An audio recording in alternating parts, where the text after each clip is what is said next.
ఐక్యత యువగళం పాదయాత్రలో లోకేష్ గారు ఇచ్చిన హామీని వెంటనే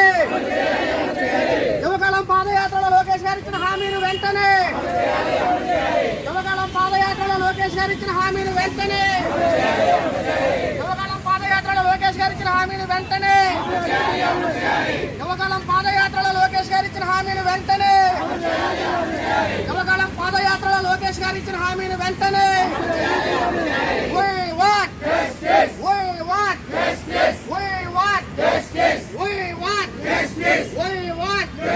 అర్పణీసే ఉద్యోగుల ఐక్యత అర్పణీసే ఉద్యోగుల ఐక్యత అర్పణీసే ఉద్యోగుల ఐక్యత అర్పణీసే ఉద్యోగుల ఐక్యత యువగళం పాదయాత్రలో లోకేష్ గారు ఇచ్చిన హామీని వెంటనే యువగళం పాదయాత్రలో లోకేష్ గారు ఇచ్చిన హామీని వెంటనే యువగళం పాదయాత్రలో లోకేష్ గారు ఇచ్చిన హామీని వెంటనే యువగళం పాదయాత్రలో లోకేష్ గారు ఇచ్చిన హామీని వెంటనే పోరాడి తీరుతాం పోరాడి తీరుతాం పోరాడి తీరుతాం